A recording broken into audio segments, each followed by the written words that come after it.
This is the crazy thing about my situation, you know? I did a documentary called Walking the Wisdom of the Road, and it's a documentary on walking. I walked across the country. And then came the fall season, and in October, I was scheduled to take my 4th vaccine. It was an mRNA vaccine. So although you had COVID 2 times and 2 shots, Yeah. you still felt compelled to get a booster? Yeah. You know what? I had COVID, and I was listening to what they said, get a vaccine. By the summer, 6 months in, almost wanting to die.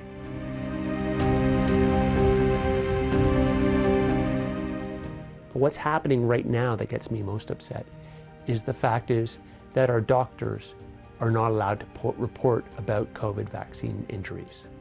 My doctors are afraid to say certain things about COVID vaccine injuries because they're afraid of their medical license being pulled. So there's a strong disincentive to report these injuries, that these doctors could lose their licenses. Michael introduced me to another doctor who was helping him, and he himself thinks he has a vaccine injury. And Michael thought he might speak to me because he's just angry enough, and then angry because he's not allowed to talk about it. They know I had the vaccine the day before this happened to me, but they didn't want to talk about it.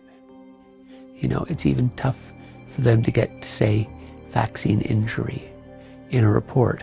And there are many others, Dr. Hoff, Dr. Trozy in Canada, and many, many others.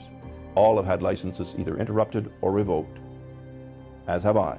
And I've had healthcare professionals, I've had doctors tell me the exact same thing. Bobby, and I'll tell you what I know, but please don't use my name.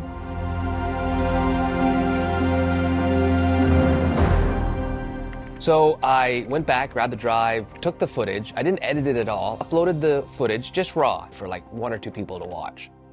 Within 10 minutes of putting it up, boom, I got an email. I've got a medical misinformation strike on my channel. They immediately deleted the video, which is like just weird because like it's just this guy's story. And I found out Facebook even deleted injured support group pages and personal injury stories.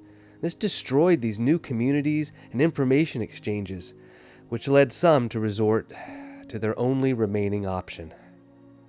We branded the doctors and the experts the CBC chose that we used in our stories. We branded them as competent and trustworthy, and those who questioned and challenged the narrative were portrayed as dangerous and spreading disinformation. And so when the government announced that they were coming up with a program, that they had a program, I was thrilled. And that wasn't the end of the story, unfortunately. By 2024, there have been just over 2,600 applications received.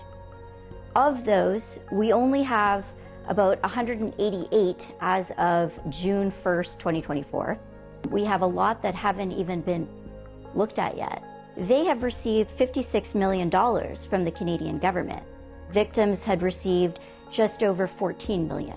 And so you have to ask yourself, how is this right? How is this fair? What's happening? You know, we are now turning our back on someone like Michael, and I know he's not alone. I've been approached by other people who have suspected that they have post-vaccine injury. And they shipped me off to long-term care. It feels like I've been put out to pasture.